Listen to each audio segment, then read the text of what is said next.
No livro da Revelação, Apocalipse, último livro da Bíblia, livro do Apocalipse, capítulo 2, por favor. Glórias a Deus. Que bom estar na presença de Deus, louvando e exaltando o nome dele que vive e que reina para todos sempre. Apocalipse capítulo 2 está escrito: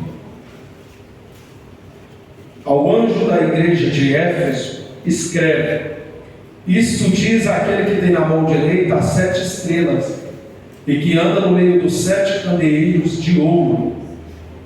Conheço as tuas obras e o teu trabalho e a tua perseverança, e que não podes suportar os maus, e que puseste à prova aos que se dizem apóstolos e não são, e o achaste mentirosos. Tens perseverança e por causa do meu nome sofreste e não desfaleceste. Versículo 4: tenho porém contra ti que deixaste o teu primeiro amor. Versículo 5: lembra-te de onde caíste, arrepende-te, pratica as primeiras obras, e se não arrepender, brevemente virei a ti e removerei do teu lugar o teu candeeiro, se não te arrependeres. Amém? Vamos orar? Senhor, meu Deus e meu Pai, nós te louvamos por este momento tão importante, onde a tua palavra será ministrada. Meu Deus, eu te peço graça e unção e sabedoria do céu para alimentar a tua igreja com a tua palavra nessa noite. Meu Deus, eu te peço que o Senhor traga cativo os pensamentos dos ouvidos dos ouvintes que aqui estão presentes, para ouvir a tua poderosa palavra, e que todos saiam daqui melhor do que chegou. Que a tua palavra, meu Pai, realiza o propósito dela aqui nessa noite, que é ensinar, edificar, exortar, para que todos possamos estar de pé e resistir às tempestades através da tua poderosa palavra. Fica conosco, fala conosco, é o que eu te peço em nome de Jesus. Amém. Meus irmãos, ficam à vontade para tomar os vossos assentos. O corpo físico senta, o espírito continua de pé agora de Jesus que está aqui. Meus irmãos, atender o convite do pastor Sérgio Murilo, da pastora Tinaí, é uma honra muito grande. Na verdade, o convite deles é uma ordem, né? E diz que manda quem pode e obedece quem tem juízo. E nós estamos aqui obedecendo. Deus seja louvado pela vida do nosso amigo, pastor Sérgio Murilo, por esta igreja abençoada. É muito bom estar aqui com os irmãos. Eu já perdi a quantidade de vezes que a gente já esteve aqui cooperando com os irmãos. E o clima é muito agradável, a presença de Deus, né? Quem sabe tem pregador que vem aqui, cantor e sai se achando, né? Porque é fácil pregar aqui. A glória de Deus é palpável, a unção, né? Aí tem alguém que acha que é por causa dele, mas não é o resultado da igreja que ora, né? A igreja que persevera, unida, orando. E aí Deus manifesta o poder, a unção, né? Glórias a Deus. É bom estar acompanhado dos obreiros, o vice-pastor Aires, né? O presbítero Aires, a esposa diaconista Doraci, o presbítero Evanildo e a esposa diaconisa Camila. O pessoal é animado mesmo. Quando eu postei o banho que estaria aqui, eles, vamos lá, vamos junto.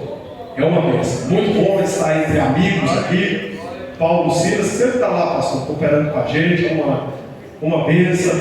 O Jonathan, a dupla Jonathan Torres, muito bom. A pregadora Lorraine, né?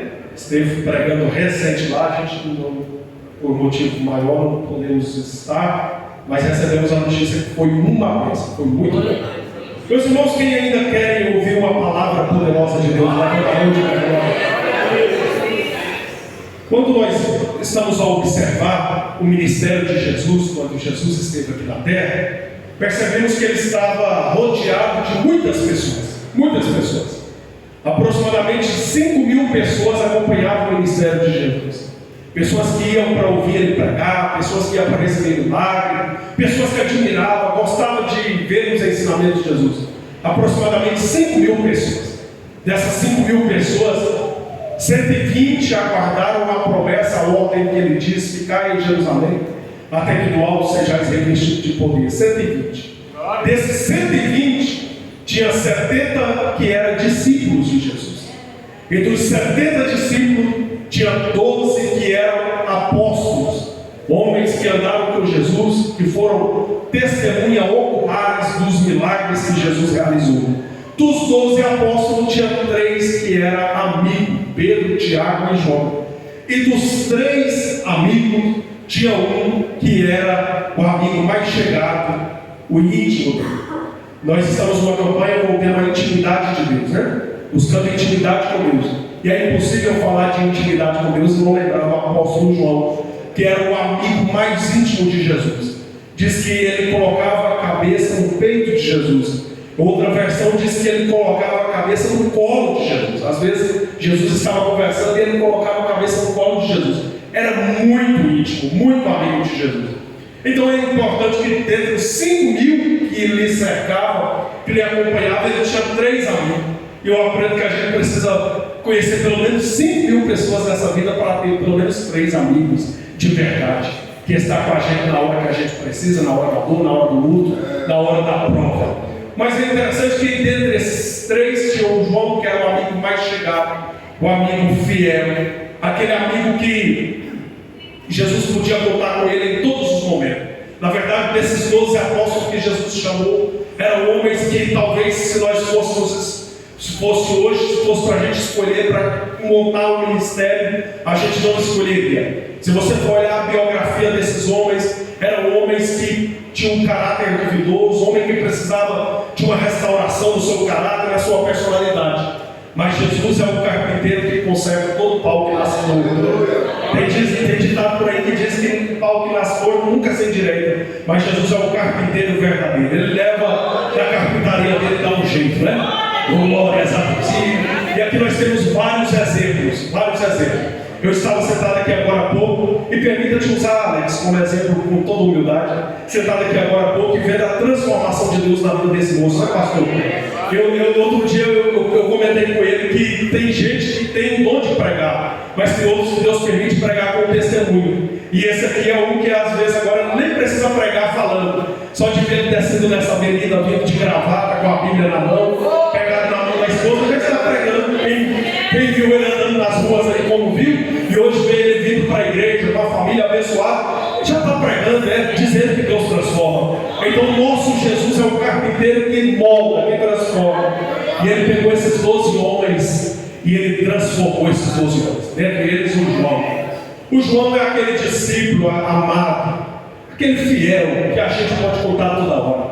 É bem verdade que quando Jesus está indo, no momento da crucificação, na via dolorosa, na via cruz, diz que os soldados fizeram um cordão e deixavam somente as 3, Maria e João, e acompanhando de perto. O momento em que Jesus caía, o momento em que ele ia todo ensanguentado, e os seus rastros ficavam na via dolorosa, com aqueles rastros de sangue. Era João que estava ali perto. Era como se ele estivesse dizendo, quando Jesus olhava para ele, dizendo: eu estou contigo para o que der e o que vier.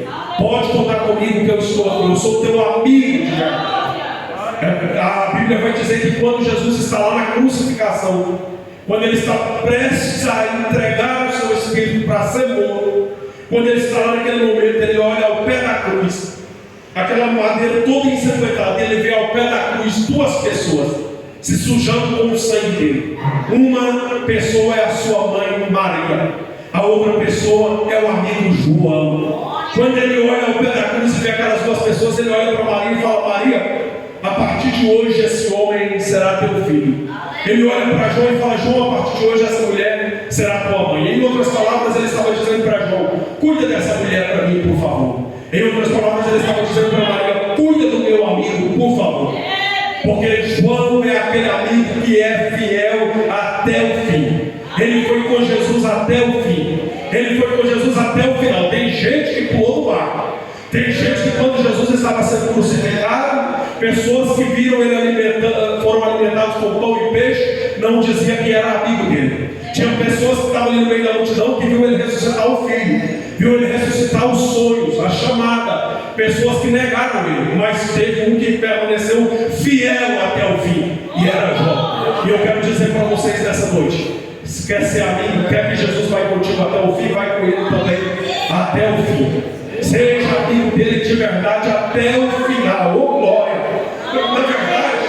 pregação na nossa igreja domingo passado. A salvação é pela graça, mas não é de graça. Foi pela graça, não é pelo que a gente faz. Ele já fez, ele já comprou a nossa passagem para o céu. É como se um ônibus parasse aqui na porta da igreja, dizendo que está indo para São Paulo. A passagem está liberada para todo mundo ir. E quem quiser ir, entra dentro desse ônibus. Já entrou, já ganhou a passagem. Agora, para chegar até em São Paulo, tem que permanecer dentro do ônibus. Assim também é a nossa salvação. Foi pela graça, mas não é de graça. Para mim ir para o céu, o que eu tenho que fazer então agora? Aleluia, é permanecer no caminho estreito, é permanecer no caminho apertado e ir até o final para experimentar a glória eterna, a glória final que está preparada para a gente. Como João foi com Jesus até o fim, Jesus falou: com esse aqui também eu vou até o fim. Esse aqui eu vou permanecer com ele até o fim. Aí Jesus vai e libera uma palavra para João. Jesus liberou uma profecia para João, dizendo que ele não morreria sem antes que ver Jesus glorificado, em glória. Ele falou para João: você não vai morrer. A partir de hoje eu estou blindando você, estou colocando uma proteção. Você não morre enquanto você não me vê em glória. E se você for pesquisar na Bíblia, irmão, a história desses homens, eu até fiz questão de anotar aqui. Todos os apóstolos que andaram com Jesus tiveram o seu martírio, as suas mortes, foram mortes assim muito sofredoras, muito, podemos dizer, perseguições que eles enfrentaram devido ao cristianismo, que na verdade naquela época não chamava cristianismo, chamava iluminados, e eles tiveram mortes muito sofredoras. João foi diferente, e eu vou mostrar para vocês. Pedro foi crucificado de cabeça para baixo pelo imperador Nero de Roma. Na verdade, quando colocaram Pedro para ser crucificado, ele falou: não sou digno de morrer como o mestre morreu, crucificado. Então viraram a cruz de cabeça para baixo e crucificaram ele de cabeça para baixo. Diz que o sangue veio tudo para a cabeça e ele começou a morrer sufocado. Pedro foi crucificado de cabeça para baixo. André, que era o seu irmão, morreu também crucificado, mas na cruz grega, que era uma cruz espécie de X. E ele foi crucificado nessa cruz também. Sofreu. Acredita que ele foi torturado antes de ser crucificado. Apanharam, bateram bastante nele e depois colocaram ele nessa cruz grega. Felipe foi morto apedrejado. Apedrejaram ele até a morte. Bartolomeu teve a pele arrancada vivo, enquanto ele estava vivo. Arrancaram a pele dele ao ponto que ele não suportou a dor e veio a morrer. Mateus, ele foi ferido pelo um instrumento que eles usavam, que era a labarga, que era como se fosse uma lança que feria todo o corpo, e por cima dela tinha como se fosse um martelo que batia na cabeça, e ele não suportou a dor e morreu. Tomé foi perfurado pela lança e amarrado, todo ferido, ficou amarrado até morrer. Simão, o Zelote, foi cerrado pelo meio. Tiago, o maior, foi decapitado. Tiago, menor, também foi apedrejado até a morte. Judas, o Tadeu, foi ferido por essa mesma espécie que Mateus, a labarga, que perfurava o seu corpo, feria, e o martelo que batia sobre a cabeça. Judas Iscariote, vocês conhecem a história, foi crucificado, foi enforcado, se enforcou. E teve o Matias que substituiu o lugar de Judas, que também foi decapitado. E teve Marcos, que foi arrastado por um cavalo nas ruas até morrer. Então esses homens que andaram com Jesus, apóstolos, eles tiveram uma morte muito sofredora, porque eles não negaram a fé em Cristo Jesus e morreram. E João, que era o discípulo mais chegado, como ele foi com Jesus até a cruz, Jesus falou: isso aí também eu vou com ele até o final e não vou deixar ele morrer. Ele está blindado, ele está protegido, e esse aqui não vai morrer enquanto ele não vê o meu corpo em glória. Aleluia! E olha que tentaram muito matar João. Olha que tentaram muito. Diz que o imperador pega ele, o historiador José de Sazaré, diz que leva ele até o pináculo do templo, muito alto, aproximadamente 9 metros de altura, e fala para ele: nega Jesus, nega esse Jesus, dessa fé, dessa crença que vocês pregam. E ele fala: eu não vou negar o meu amigo.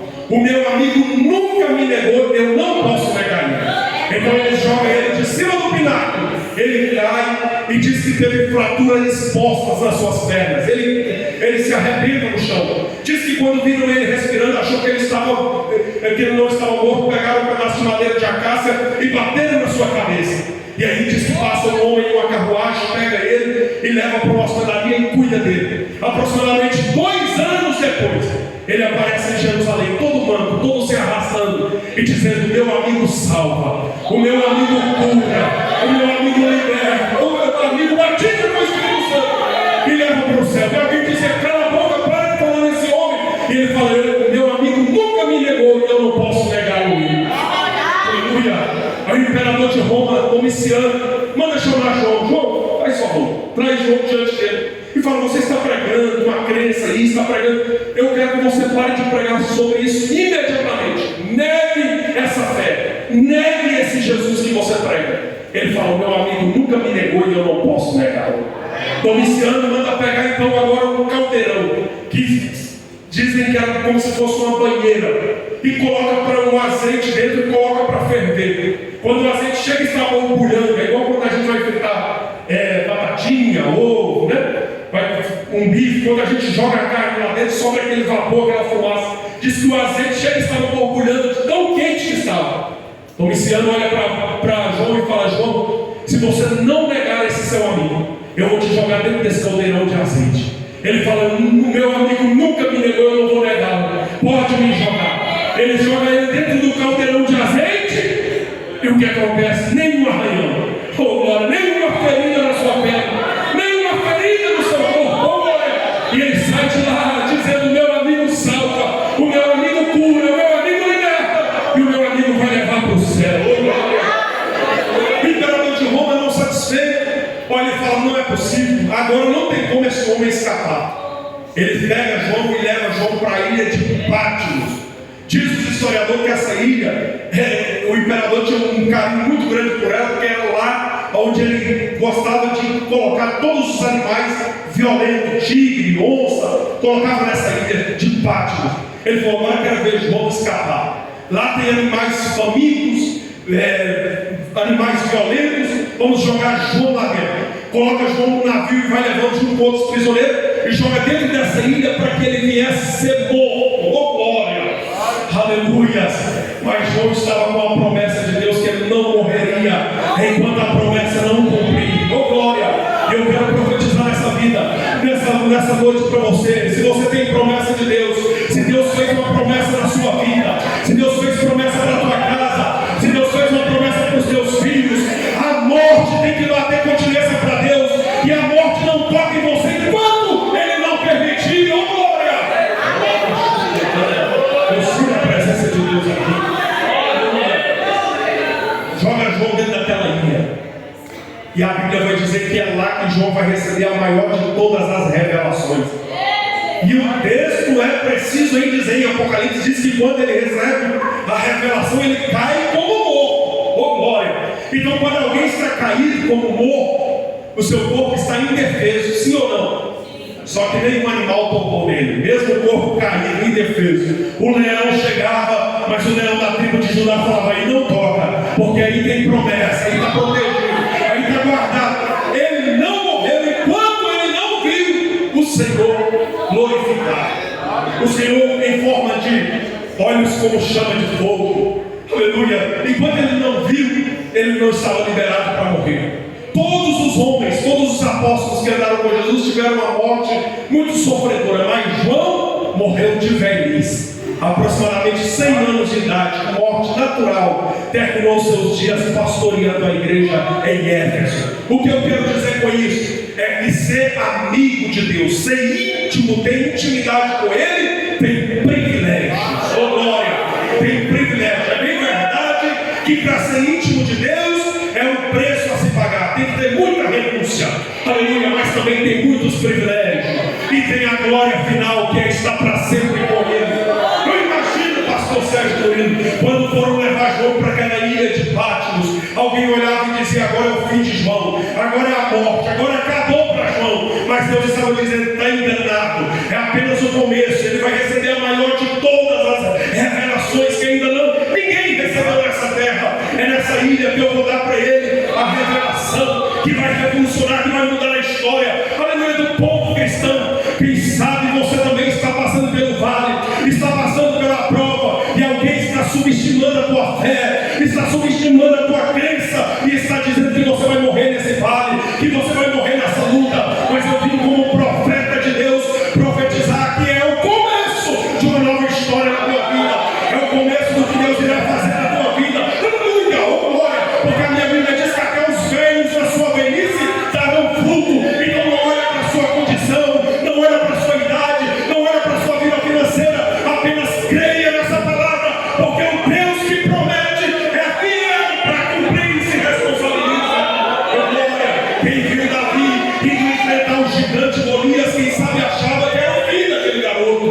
Deus estava dizendo: através dessa guerra eu mudo a história dele. Quem viu Daniel na cova dos leões achava que era o fim de Daniel, e Deus estava dizendo: vai ser testemunho para muita gente contar. Quem viu Sadraque, Mesaque e Abednego na cova, aleluia, na fornalha, achou que era o fim daqueles moços, mas mal sabia eles que o quarto homem, que na verdade era o primeiro homem, já estava lá esperando eles para livrar daquela fornalha. Oh glória! Quem viu José sendo escravo vendido no Egito achou que era o fim daquele moço, mas Deus fez ele voltar de lá honrado, aleluia, como governador. E eu vim profetizar na tua vida. Quem está vendo você nesse vale pode se preparar para ver você contar o hino da vitória, contar testemunho, porque meu Deus muda a história, meu Deus ainda realiza sonho, o meu Deus ainda faz.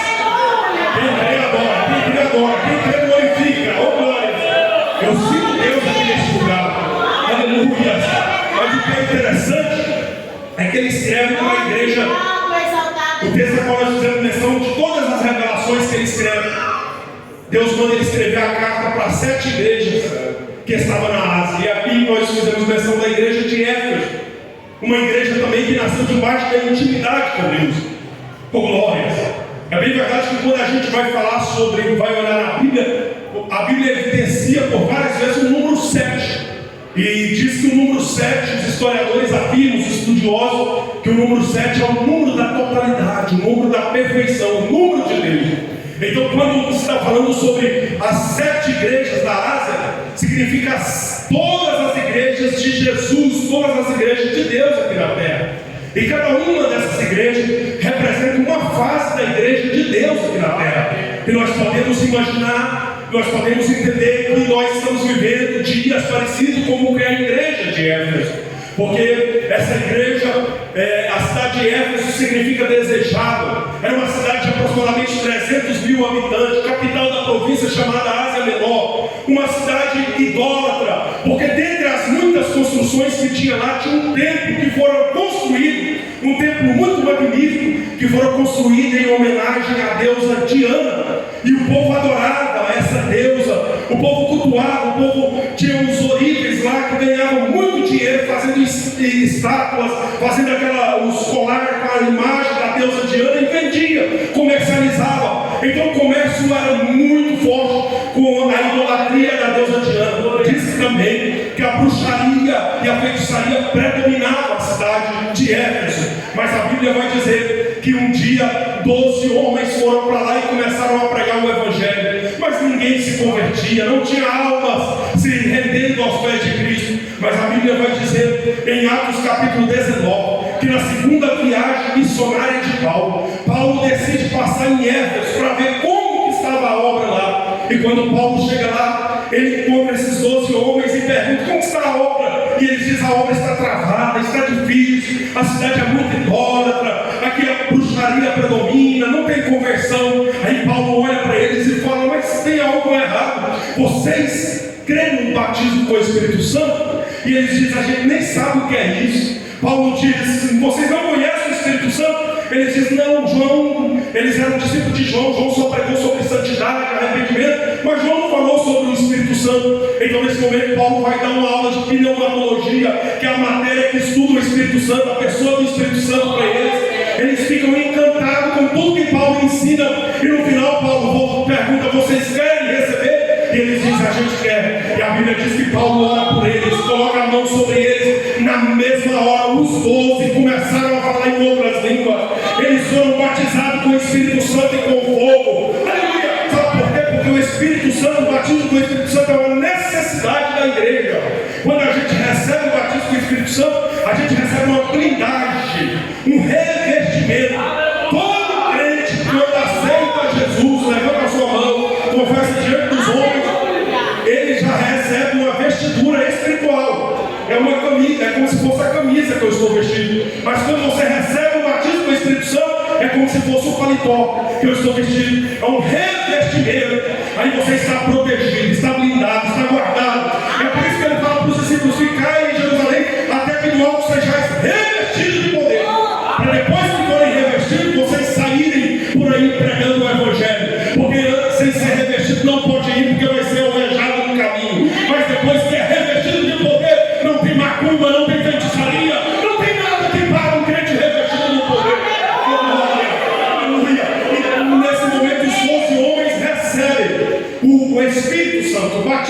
Espírito Santo. E eles ficam incendiados. E aqui que nasce a igreja de Éfeso. A igreja de Éfeso nasceu debaixo de um avivamento muito forte, debaixo de fogo, poder, unção de Deus. A Bíblia diz que por Paulo pregar o Evangelho, ele de repente começou a fazer cruzadas na rua, e o povo vinha convertendo-se a Cristo. O povo pegava as imagens da deusa Diana e jogava fora, e vinha se curvando a Cristo em praça pública. Diz que eles pegavam os livros de bruxaria e de feitiçaria e queimavam, e vinha dizendo: agora eu quero a Cristo, agora eu quero a Cristo. E um homem lá chamado Demétrios, que até ficou grilado, porque ele era um Olímpicos e ele ganhava muito dinheiro, mas agora cessou a finança dele, porque ninguém queria comprar mais imagem da deusa Diana. O povo só queria adorar a Jesus, só queria cultuar a Jesus.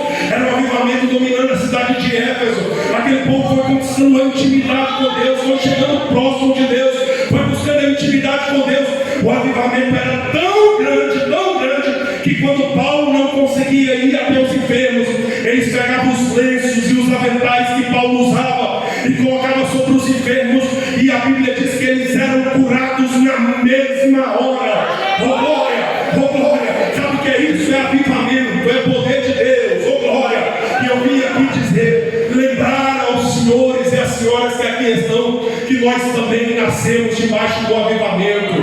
Essa igreja nasceu no fogo, essa igreja nasceu no avivamento, oh glória! Aleluia! Essa igreja foi inaugurada no dia de Pentecoste, quando um grupo de pessoas estava reunido como nós estamos aqui. De repente eles ouviram um som como de um vento muito forte, impetuoso, que invadiu aquela casa, e eles viram línguas repartidas como que de fogo, e essa língua pousava sobre cada um deles, e todos foram cheios do Espírito Santo. A Bíblia diz que os homens pasmavam e ficavam espantados, porque aonde tem poder de Deus tem alguém espantado, aonde tem poder de Deus tem alguém que fica pasmado. Eu não acredito que está acontecendo isso. Uma senhora dessa idade pulando e marchando, falando em línguas estranhas, um homem como esse chorando, é porque tem poder de Deus. Aonde tem poder de Deus, o homem natural não consegue explicar, não consegue entender. Essa igreja nasceu no avivamento, e eu quero dar uma notícia para vocês: nós seremos também arrebatados no avivamento, nós seremos arrebatados no fogo, porque lá no céu, glória a Deus, o aleluia vai continuar. Se você quer ir para o céu, vai acostumando com o idioma de lá, começa a dar glória, começa a dar aleluia, porque lá no céu vai continuar, aleluia. Oh glória! A igreja em Éfeso nasceu no avivamento, debaixo de muito poder. Só que o tempo passou e eles foram mudando, e a Bíblia vai dizer que eles desceram no nível para a fase da carnalidade. Depois de 8 anos que a igreja foi inaugurada em poder, em unção, em avivamento, eles desceram para a carnalidade, se tornaram crentes carnais. O excesso de vinho, devido ao excesso de vinho existia a prostituição, adultério. E aí a Bíblia, Paulo tem que escrever Efésios capítulo 5, versículo 18: não vos embriagueis com vinho onde há contenda, mas voltem a ser cheios do Espírito Santo. Em outras palavras, ele estava dizendo: voltem a ser cheios do Espírito Santo como vocês eram antes. Porque uma pessoa que embriaga-se com vinho, ele fica até alegre por um momento, mas depois vem uma tristeza profunda. Mas o crente que se enche do Espírito Santo tem uma alegria permanente, oh glória, aleluia. Então eles desceram para a face da carnalidade, e o crente carnal não suporta o crente espiritual. O crente carnal não gosta de orar, não gosta de jejuar. Orar para ele é martírio, é castigo. É por isso que Paulo, escrevendo aos Gálatas, diz: andeis em espírito e não deis lugar à carne. Porque um crente carnal, ele vem para um culto como esse e ele fica julgando a palavra, julgando a letra do hino, a melodia, se o irmão cantou afinado, se o irmão desafinou, se o pregador é bom em português, se o pregador tem teologia. Eu vim aqui nessa noite dizer que o crente espiritual, ele não vem dependendo do homem. O culto dele não é na horizontal, é na vertical, aleluia. Não depende do pregador, não depende do cantor para ele adorar. Ele já sai do culto. Na verdade, o culto dele já começa em casa. Na verdade, o culto dele já começa em casa. Porque qual é a sua intenção do culto? Qual é a intenção do seu culto? É só você fazer uma pergunta: por que eu vou na igreja hoje? Eu vou na igreja para pagar o irmão, eu vou na igreja para me conversar com o irmão. Então o seu culto já resumiu ali, para conversar com o irmão. Mas se alguém fala assim: eu vou lá na igreja hoje, porque hoje eu marquei um encontro com o Papai Celestial,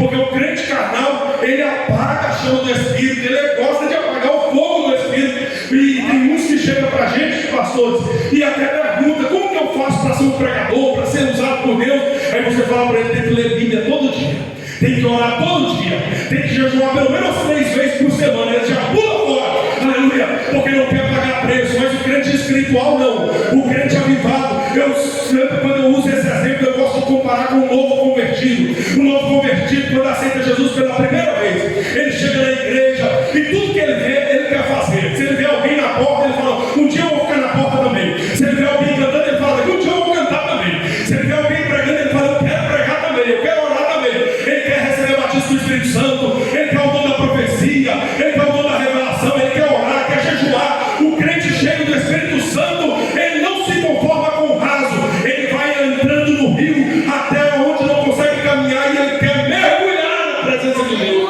E nessa noite tem crente desse nível aqui. Eles desceram para a fase da carnalidade, eles perderam a intimidade com Deus.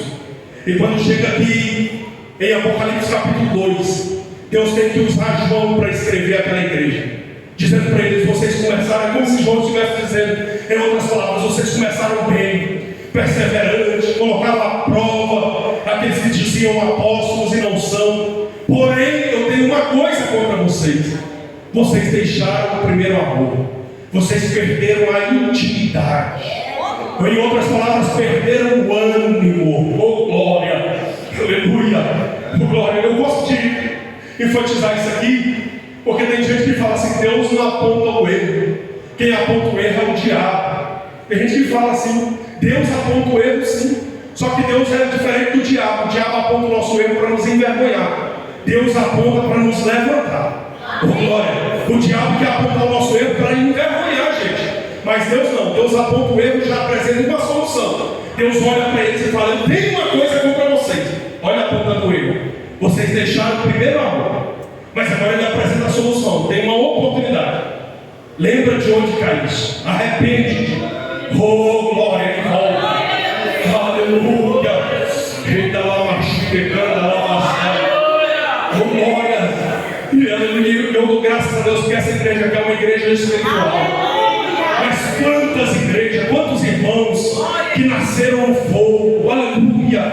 Está igual aquele povo lá de Hebreus capítulo 6, apostataram da fé. A população de Hebreus 6 é os mesmos que viram línguas repartidas como de fogo, mas agora eles não acreditam em mais nada. E quantas pessoas no nosso meio estão assim? Quantas pessoas já perderam o primeiro amor? Porque hoje também a gente, devido ao excesso de muitas coisas estranhas que vai aparecendo em nossos púlpitos, em nossas igrejas, é tanto fogo estranho que você não sabe mais se é de Deus ou se não é de Deus. Já tem gente que vai ficando cismado com isso, mas eu vim profetizar que Deus ainda está resgatando, aleluia, está botando um renovo daquele verdadeiro avivamento, aleluia, daquele Pentecoste verdadeiro, que a pessoa chora, mesmo segurando as lágrimas, vai sentindo uma coisa que não consegue explicar, aquele avivamento que você não precisa de música para você adorar, não precisa de hino, corinho de fogo para você entrar no manto, você vai sentindo a presença de Deus, algo sobrenatural vai acontecendo.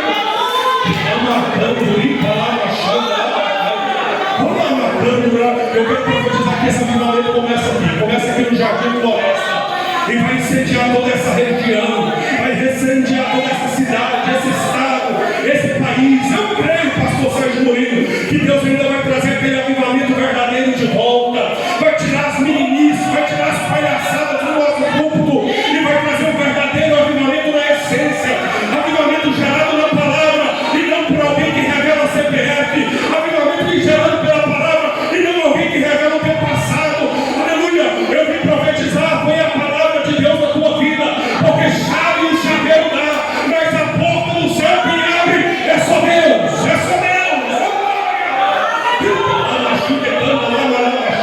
É avivamento pela palavra, é avivamento pelo poder de Deus, que o homem natural não consegue entender, não consegue explicar. E eu profetizo que Deus vai trazer de volta esse avivamento. Oh glória, assim como trouxeram aos nossos pais no passado.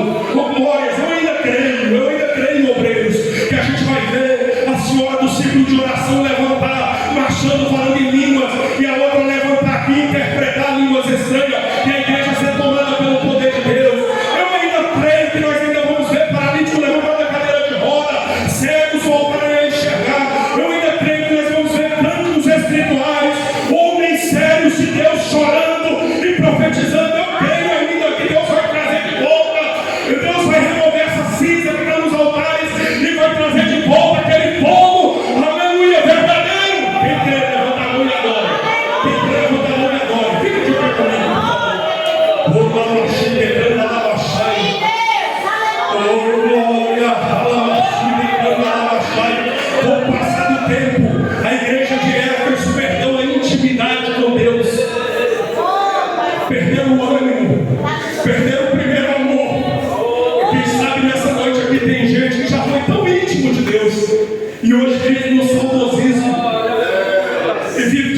eu orava, eu passava 2 horas orando, eu passava meia hora orando.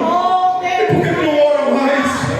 Alguém me fala no saudosismo, eu evangelizava, eu pregava, eu cantava, eu já ajudei a obra, eu já fui coluna na igreja. E por que falou? Por que não é mais? Mas eu quero profetizar nessa noite, aleluia, que Ele vai trazer de volta tudo aquilo que você perdeu. Quem sabe por